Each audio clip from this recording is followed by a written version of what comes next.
The china rattles as Marcus sets his water glass down too hard. I glance at him, catching the muscle twitching in his jaw. He knows. After 3 years together, he can read the tension crackling through Sunday dinner like static before a storm. Across the antique oak table that has hosted Mitchell family dinners for 30 years, my twin sister Haley won't meet my eyes. She keeps fidgeting with her pearls. Mom's pearls twisting them tight against her throat, then letting them fall. Her husband Derek stares at his barely touched pot roast, jabbing his fork against the ceramic plate with sharp little clicks. Dad notices too. Richard Mitchell didn't raise twin daughters alone without developing a sixth sense for trouble. He cuts his meat with precise movements, his reading glasses sliding down his nose as he studies each of us in turn. "The potatoes are excellent this year," he says, his quiet voice carrying authority earned through decades of solo parenting. "You've outdone yourself, Paige." I force a smile, though my stomach churns. "Thanks, Dad. Aunt Linda's recipe." The lie slips out easily. I actually found the recipe on Pinterest, but mentioning our dead aunt usually softens tense moments. Dad's eyes crinkle at corners, knows exactly what I'm doing. Marcus's hand finds my knee under the table, warm and steady. I cover it with my own, drawing strength from his silent support. "Actually," I say, setting down my fork, "I have a question about something." The words scrape my throat. I got a strange call from the Greater Valley Fertility Clinic yesterday. Derek's head snaps up. Haley's pearls clatter against her collarbone. They said my surrogacy application was rejected. I keep my voice level, though my heart pounds. Which is odd, since I never be a surrogate. But someone using my medical records did. The silence stretches like pulled taffy, thick and suffocating. Dad sets down his knife with a soft clink. "What do you mean, your medical records?" His voice has gone dangerously quiet. "That's what I'd like to know." I look directly at Haley. Because according to the clinic, I'm an identical match to their patient. Almost like we share DNA. Haley's face crumples. "I can explain?" "Shut up." Derek's command cracks like a whip. "No." I stand, my chair scraping back. "Let her explain why she stole my medical information. Why she tried to register me as a surrogate without my knowledge." "Because you're selfish." Derek slams his fist on the table. Water sloshes from glasses.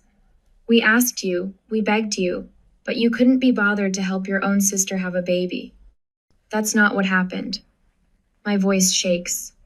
"A month ago they asked me to consider being a surrogate. I said no, but offered to donate eggs instead. They refused. Because we need the whole package." Derek's face has gone purple. "What's 9 months of your life? You travel around playing flight attendant while my wife cries herself to sleep every night." Marcus rises beside me, his presence solid as a shield. "Her body isn't a rental property, Derek." "Stay out of this." Derek jabs a finger at him. "This is family business." "He is family," I snap. "Unlike you, he respects my right to make choices about my own body." "You selfish bitch." Derek stands, looming over the table. "You've always been jealous of Haley. This is your chance to finally do something worthwhile with your life, instead of playing dress up in the sky." The sound of Dad's chair hitting the floor makes us all jump. He plants both hands on the table, leaning forward with a fury I haven't seen since Mom died. "Get out of my house." His words vibrate with rage. "Nobody speaks to my daughter that way. Not in my home. Not ever." "Daddy," Haley reaches for him, tears streaming. "Both of you." Dad's face is granite. "Now." Derek grabs Haley's arm, yanking her up. She stumbles, caught between husband and family. For a moment, our eyes lock. I see the sister who shared my heartbeat before birth, who held my hand through Mom's funeral, who swore we'd always protect each other. Then Derek pulls her toward the door. She follows. The slam reverberates through the house, rattling the family photos that line the hallway. In their wake, silence floods back, like rising water.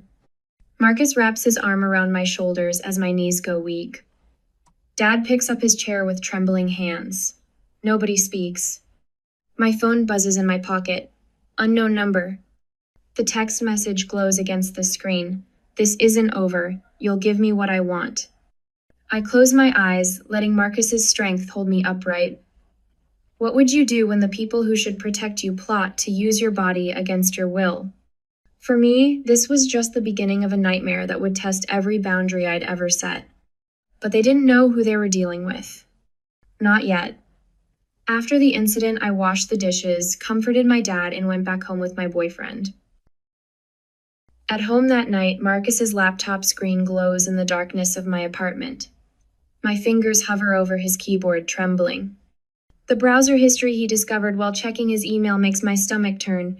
Greater Valley Fertility Clinic, surrogacy laws by state, legal precedent for family medical consent. Haley's name appears in every search. The timestamps stretch back 3 months. Each click, each query builds a timeline of calculated manipulation that freezes the blood in my veins. A PDF catches my eye. Bank statements showing $85,000 withdrawn from Haley's inheritance account. Derek's signature appears at the bottom of each document, authorizing payment for failed IVF treatments. I should have seen it coming. My voice cracks. Marcus wraps his arms around me from behind, solid and warm. The way Derek monitored her phone at Christmas dinner, how he kept talking about her owing him children. This isn't your fault. Marcus's breath stirs my hair. Keep looking. We need to know what we're dealing with. My hands shake as I open another folder.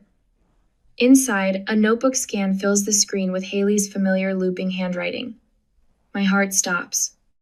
Week 1. Research surrogacy requirements. Week 2.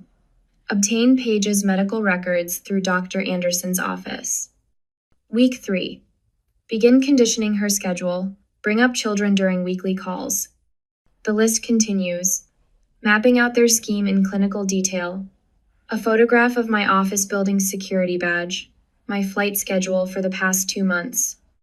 Notes about which entrance I use, what time I arrive home. The room spins. I slam the laptop closed, but the words burn behind my eyelids. They've been planning this for months. The truth rises like bile. My own sister tracked me like a mark. Marcus's phone buzzes. Dad's name lights up the screen. Richard? Marcus answers, his voice steady despite the tension in his shoulders. Yes, she's here. We found something you need to see. An hour later, Dad came to my apartment. He sets down the laptop with hands that aren't quite steady. The lines around his mouth deepen as he studies the notebook entries again. I've watched Derek try to control her for years. He removes his reading glasses, rubbing the bridge of his nose. The comments about her weight, the joint bank account he monitors. But this. He gestures at the screen. This is something else entirely. My phone chimes. Another message from Haley. We shared a womb. Why can't you share yours? You're being so selfish. I show Dad the text. His face hardens. Block her number, he says. Both of them. I'm staying at the Hampton Inn down the street until we figure this out. Dad, you don't have to. Yes, I do. He squeezes my shoulder. I watched one daughter fall under his control. I won't lose both of you. We saw him out and prepared for the bed as I had a flight to Chicago in the morning. The next morning, my colleague Janine catches me before our flight to Chicago. Her eyes dart around the crew room. Derek was here yesterday, she whispers. Asked about your schedule. I told him to leave before I called security. She pulls out her phone, showing me a photo of Derek's black SUV in the employee lot. I switched my routes to match yours for the next month. You're not dealing with this alone. With this new resolution to fight him till the end, I took a flight and returned home that same day, exhausted both physically and mentally. But I had this strange feeling inside for the whole day, as if trouble was waiting around the corner, and I was right. Back at home that night, something feels wrong. The deadbolt clicks open too easily. The air smells different. Cologne, that isn't Marcus's, lingers in the hallway. My jewelry box sits slightly askew on the dresser. Inside, Mom's pearl earrings are missing. My hands won't stop shaking as I dial 911. Officer Thompson arrives 20 minutes later, his expression bored as he takes notes. Without signs of forced entry, this is a civil matter between family members. He's escalating. I insist, showing him the folder of evidence. The stalking, the threats. Family disputes get messy. He closes his notebook. Change your locks. File for a restraining order if you want. But unless there's violence, our hands are tied. I call Marcus immediately to tell him what happened, so he suggests buying and installing a CCTV system. That night, Marcus installs security cameras while I change my phone number. Dad brings pepper spray and new deadbolts. We let him know about the incident, so he also came to help. My phone buzzes with a family group text from Haley. Why won't you answer my calls? This is tearing our family apart. I type back with steady fingers. My body, my choice. This discussion is over. 3 dots appear as she types. I block her number before her response comes through.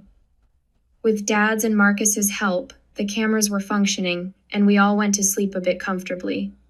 However, at 2 a.m. the same night, my phone lights up with an alert from the security camera. On the grainy feed, a familiar figure approaches my building's service entrance. Derek's face tilts toward the camera as he tries the door handle. I save the footage and forward it to Officer Thompson immediately. His response comes quickly this time. Keep recording. Document everything. Marcus pulls me closer, his heartbeat steady against my back. But sleep won't come. My sister's husband thinks he owns my body. My twin mapped my movements like a hunter studying prey. And this is only the beginning.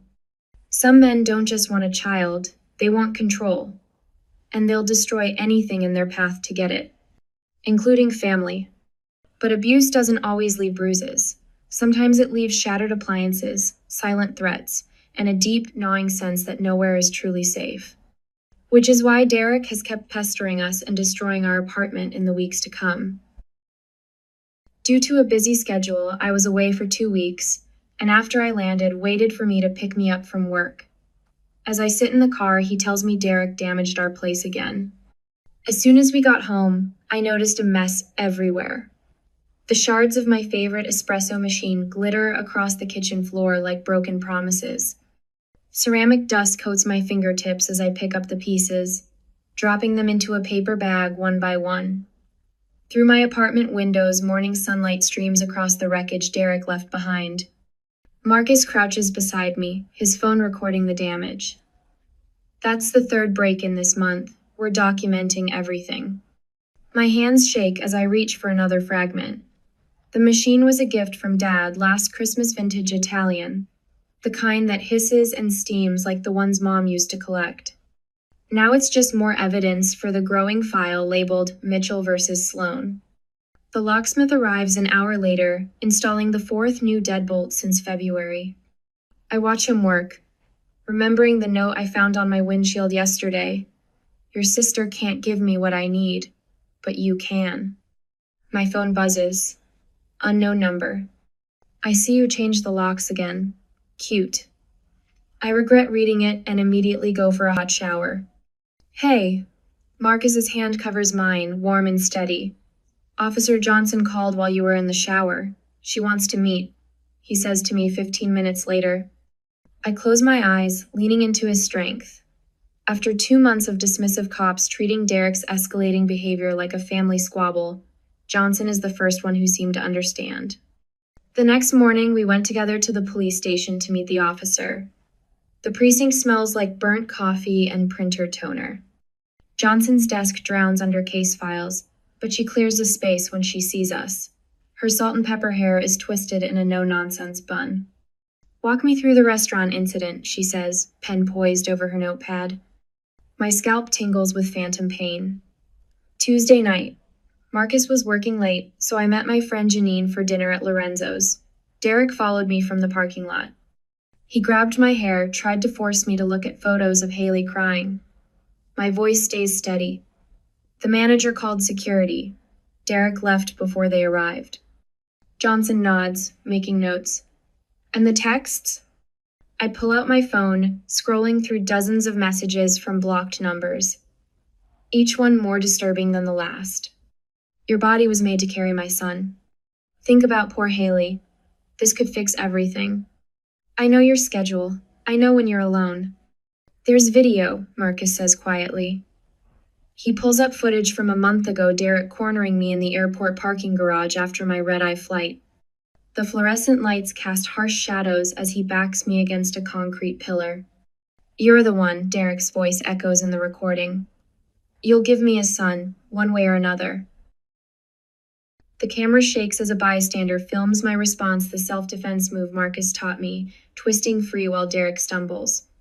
His shock when I plant my feet and raise my voice. Back off, or I scream. Johnson studies the footage, her expression hardening. This is exactly what we needed. Clear threat, clear intent. She pulls out a stack of forms. Let's talk about a restraining order. She suggested I go to the courthouse to pursue the case even further. 2 hours later, I stand at the courthouse counter, my signature drawing on the temporary order. The clerk's stamp echoes like a gavel falling.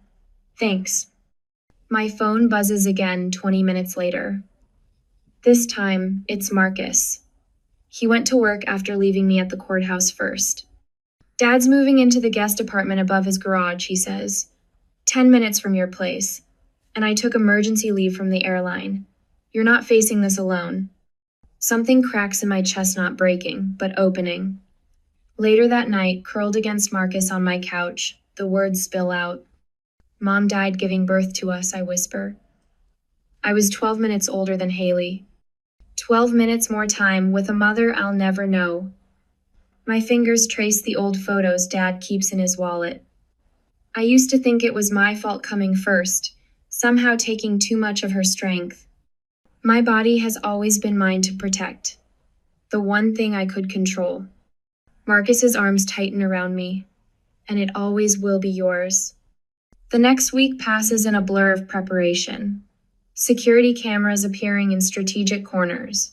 New routines, new schedules. Dad brings dinner every night, his quiet presence a shield. My coworkers created an unofficial buddy system, never leaving me alone on layovers, walking me to my car after shifts. I start a journal, documenting everything with timestamps and witnesses. The growing file becomes my armor, each entry another brick in the wall between me and Derek's obsession. And that's how I prepared for the bigger trouble to come. The call comes on a Sunday morning. Haley's number flashing on my screen for the first time in months. Paige?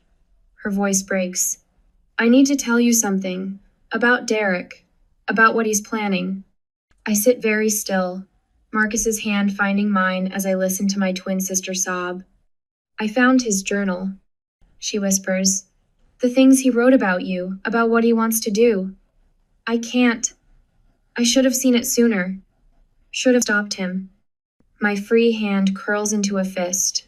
It's not too late to do the right thing. A long pause fills the line. Then, tell me what you need. Sometimes the greatest weapon against manipulation is truth. As the pieces of my counter-strategy click into place, I realize even the most loyal enablers have their breaking point. What would you do if the person who betrayed you suddenly became your most powerful ally? Looking at the phone in my hand, I know exactly what comes next. Derek isn't the only one who can make plans. And mine are better. I am anticipating a great trouble, but I will deal with it after I confirm all details with my sister tomorrow at the cafe. The next morning, steam rises from my coffee cup, swirling in the sunlight streaming through the cafe window. Across the table, Haley twists her wedding ring, around and around, the diamond catching light with each rotation. The pearls are gone from her neck. I followed him last Tuesday. Her voice barely carries over the espresso machine's hiss. After he said he had a late meeting, he parked outside your building for 3 hours, Paige. My hands tighten around the ceramic mug. The heat burns, but I don't let go. That's not all. Haley leans forward, her face me face, but haunted inches from mine. I found his journal. The things he wrote about you, about carrying his child. He's obsessed. Marcus's warnings echo in my head. Something's not right with him, the way he watches you. Why now? The question scrapes my throat. Why are you telling me this now? Haley's eyes fill. A tear tracks down her cheek, but she doesn't wipe it away. Because I found the adoption papers, from when he was 3. His birth mother was 16. Her voice cracks. She didn't want him. The cafe bustle fades to white noise. Derek's voice from last Christmas plays in my memory. A real father passes on his blood, his legacy. He's not just fixated on having a baby. Haley's fingers crush a sugar packet. He needs his DNA to continue. And when I couldn't, she closes her eyes. He decided you were the answer. His perfect solution. My phone buzzes. Derek's name lights up the screen. I turn it face down. I'll help you. Haley reaches across the table, her hand hovering over mine. Whatever you need, evidence, testimony, anything. The cafe door chimes. We both jump. But it's not Derek, just a mother with a stroller cooing at her baby.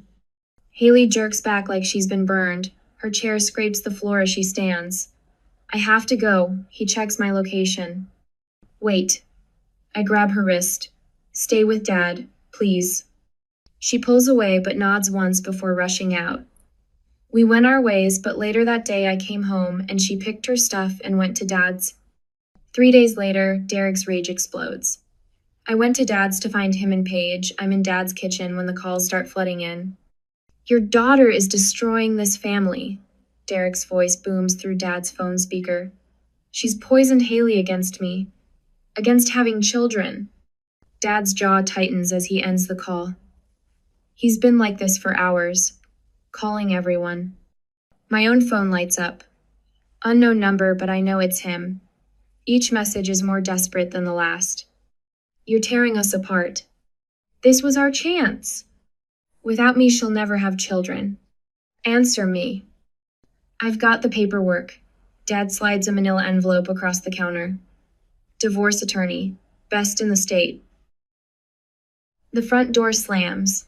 We both freeze. Haley bursts into the kitchen, mascara streaked down her face. He knows. About the coffee shop. He had someone watching. She collapses into Dad's arms, her whole body shaking. I can't go back. Please don't make me go back. Dad strokes her hair, just like when we were little. Never. You're home now. My phone rings again. Officer Johnson's name flashes on the screen. Miss Mitchell? We've got the phone records you requested. And something else. Security footage from your building's garage. You need to see this. I put the phone on speaker as Johnson continued. He's getting sloppy. Left his laptop open at work. A colleague reported some concerning searches. Haley straightens in Dad's arms. I recorded him. Last night. He admitted breaking into Paige's apartment. Said he had to prepare the nursery. Her voice hardens. I've got it all. A car door slams outside. Then another. Dad moves to the window. Christ. Derek stands in the driveway, swaying. His tie hangs loose, shirt untucked, the perfect facade finally cracking. Haley! His shout carries through the walls. Don't let them do this to us. Neighbors peek through curtains. Phones appear in windows, recording. I called dispatch. Johnson says through the speaker. Units are 3 minutes out, but I have a suggestion if you're willing to help us end this. I think of the journal Haley found. The nursery comment. The months of stalking and threats. What kind of suggestion? Ever hear of a sting operation, Miss Mitchell? Because I'm thinking it's time we turn the hunter into the prey. Haley grips my hand. Dad's face hardens with resolve. Outside, Derek continues to shout, his voice breaking. But for the first time in months, I don't feel afraid. He wanted to make me prey. He never expected me to become the predator. The police sirens wail in the distance, growing closer. Through the window, I watch Derek's head snap toward the sound. The moment he realizes his control is slipping away. A family should protect its own. But sometimes protection means standing up to the very people who should have kept you safe. The bonds that once seemed unbreakable twist into chains until you find the strength to shatter them completely. I'm in. I squeeze Haley's hand. Let's end this. The next morning, the email appears in my inbox at 3:47 a.m. Its timestamp a digital fingerprint of Derek's desperation.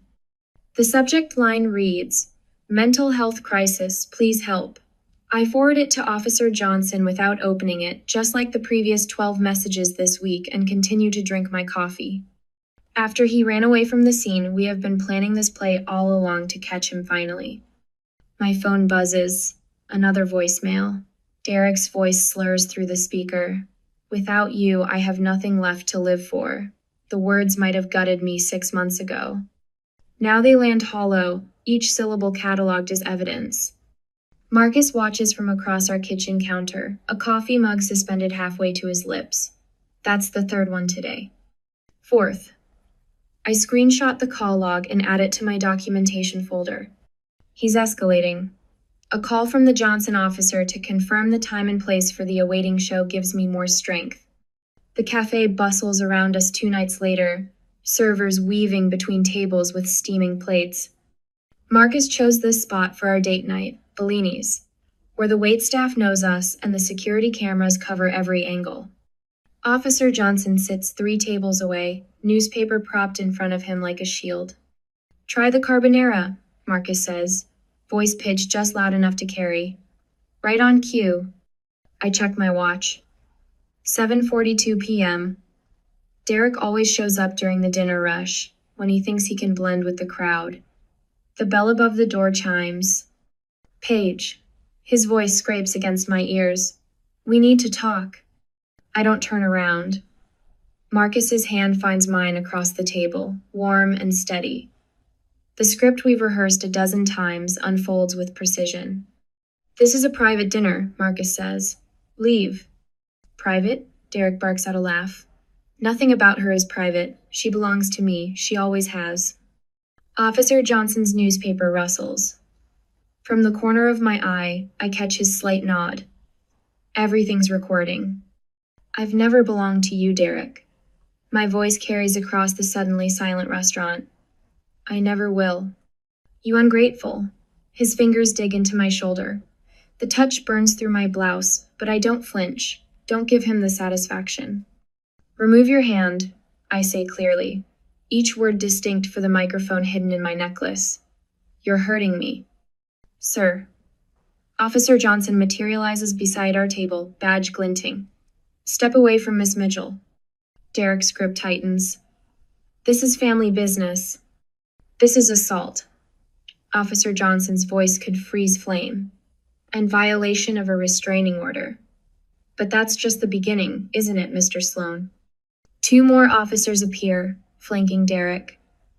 Johnson pulls out his phone, scrolling through screenshots. 47 attempts to contact Miss Mitchell through fake social media accounts, tracking software installed on her home security cameras, a journal full of disturbing content found in your vehicle during our warranted search. Johnson's eyes harden. Care to explain the detailed maps of Miss Mitchell's jogging routes? The color drains from Derek's face. His hand falls from my shoulder. "You can't." "We can. We did." Officer Johnson produces handcuffs. "Derek Sloan, you're under arrest for stalking, harassment, violation of a protective order." The list continues, each charge striking like a hammer blow. I remain seated, watching Derek's facade crumble. He doesn't look dangerous anymore, just small, pathetic. Movement near the entrance catches my eye. Haley steps into view, her face set in lines of grief and determination. Derek sees her too, his expression twists. "Baby, tell them." His voice cracks. "Tell them this is all a misunderstanding." Haley's hand presses against her throat, a gesture so familiar it aches, but the pearls are gone. She stands straighter without their weight. "The only misunderstanding," she says, "was thinking I had to choose your obsession over my sister's safety." The officers lead Derek away. He struggles at the door, twisting to face me one last time. "This isn't over." But it is. In his eyes, I see the moment he realizes it too. The restaurant erupts in applause. Strangers pat my shoulder, murmur congratulations. Marcus pulls me close, his heartbeat steady against my cheek. Through tears I didn't realize had fallen, I see my father push through the crowd. He wraps one arm around me, the other around Haley. For the first time in months, we're whole again. "You did good, kid," he whispers. "Both of you." Officer Johnson approaches with his notebook. "Mitchell, if you're ready to make your statement." I straighten in Marcus's embrace. My voice emerges clear and strong, empty of emotion, just facts, dates, evidence. The words flow like water, washing away months of fear. With each sentence, I reclaim another piece of myself. The sun sets outside Bellini's windows, painting the sky in shades of victory. My phone buzzes, not with threats this time, but a notification from the courthouse. I open it, Marcus reading over my shoulder. Case number 47 to 892. Preliminary hearing date set. The journey isn't over. But for the first time since that Sunday dinner that shattered everything, I can see the path ahead. Not just to survival, but to something stronger. My fingers find the power button on my phone. The screen goes dark, reflecting my smile back at me. Derek wanted to own my body, control my choices, steal my very self. He never stood a chance. Because survival wasn't the end of my story. It was the beginning. Morning sunlight filters through gauzy white curtains, casting ripples across my laptop screen. 1 year. The words still catch in my throat sometimes, but today they flow through my fingertips, each keystroke a reminder of how far I've come. My engagement ring catches the light as I type, sending tiny rainbows dancing across the ceiling. Marcus surprised me last month, down on one knee in the middle of my favorite bookstore. No grand gestures, no audience, just us, surrounded by stories of other people's journeys while writing our own. The working title of my memoir stares back at me from the screen. My Body, My Choice, A Survivor's Story. The cursor blinks at the end of chapter 12. Patient as a therapist waiting for the next revelation. The potted herbs on my windowsill, basil, mint, rosemary, have replaced the security cameras that once monitored every shadow. Their gentle fragrance reminds me that life grows forward, not back. My phone buzzes. Dad's text reads, "Don't forget dinner at 6. Marcus said he's bringing that chocolate cake you love." Sunday dinner. The words no longer twist my stomach into knots. I took a shower, put makeup on, and went to Dad's. The drive to Dad's house takes exactly 18 minutes, just like always. But everything else has shifted, as if the universe finally clicked into proper alignment. Marcus holds my hand over the center console, his thumb brushing absent circles against my skin. "Ready?" he asks as we pull into the familiar driveway. I squeeze his hand. More than ready. The same antique oak table dominates Dad's dining room, polished to a warm glow. But the energy crackling through the air bears no resemblance to that devastating night 1 year ago. Haley's short bob swings forward as she arranges a bowl of salad. The new style suits her lighter, freer, like she's finally shed more than just hair. The potatoes are getting cold. Dad calls from the kitchen. "Marcus, come tell me if these need more pepper." Marcus winks at me before joining Dad. Their voices blend in an easy rhythm of shared jokes and gentle ribbing. The word son drifts out, wrapped in Dad's gruff affection. "He's already planning the rehearsal dinner menu," Haley says, straightening a fork that doesn't need straightening. "I caught him watching Food Network yesterday and taking notes." I hang my jacket on the hook by the door, the same hook that once held the weight of unspoken accusations. That explains the mysterious cookbook collection growing in his study. Speaking of growing things, Haley's voice softens. "My therapist thinks I'm ready. For the adoption process, I mean. Next year, maybe." The words settle between us like delicate birds coming to rest. 1 year ago, they would have triggered an avalanche of guilt and resentment. Now they simply exist, carrying no weight beyond their own truth. "That's wonderful," I say, and mean it. The doorbell chimes before she can respond. Sarah and Jim from my support group arrive with a bottle of sparkling cider, followed by my colleague Janet and her wife. Officer Johnson Katie now brings homemade cookies and updates about the latest restraining order statistics. Your foundation's making waves, she says, helping Dad arrange glasses on the sideboard. 3 more women came forward this month after reading about your case. The framed order hangs in my home office now, not as a reminder of fear, but as proof of what happens when you stand your ground. Next to it, a photo captures me speaking at last month's survivor meeting. The woman I was a year ago would never have recognized the strength in her own voice. My phone rings an unknown number that no longer makes my heart race. Mitchell, I answer, stepping onto the back porch. A shaky voice responds. I got your number from the support network. My brother. He's been following me, showing up at work. I don't know what to do. The familiar script rises to my lips, not mechanical, but grounded in hard-won wisdom. First step, document everything. Times, dates, locations. You aren't alone in this. Through the window, I see Haley listening, her expression a mirror of understanding. She's learning too how to support without smothering, how to love without demanding surrender. The dinner went well, but we still had our little fears inside our hearts. Later, after dessert plates have been cleared and goodbye hugs exchanged, Haley and I find ourselves on the porch swing, the same swing where we once shared teenage secrets and midnight ice cream. The wooden slats still creak in G minor. I've been thinking, she says, watching fireflies rise from Dad's gardenia bushes, about what makes a real family. Our hands find each other in the gathering dusk. Same DNA, different choices. The twin connection hums between us, stronger now for having been tested, broken, and carefully rebuilt. After the small talks and hugs, we went back home. Back home, my laptop waits. The cursor still blinks at the end of chapter 12, but now I know exactly what comes next. Marcus reads over my shoulder as I type the final lines. Family isn't about shared blood or borrowed wombs. It's about boundaries respected and choices honored. It's about love that builds up, never tears down. My body remains my own, and my heart belongs to those who understood that all along. The words glow against the screen, like truth catching fire.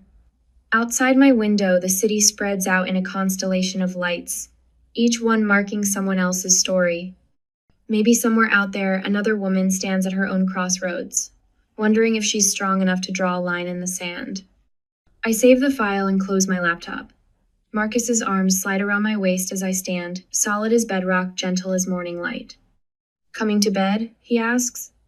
I lean into his embrace, feeling the future unfold before us like a road finally clear of shadows. Yes, I say, I'm ready.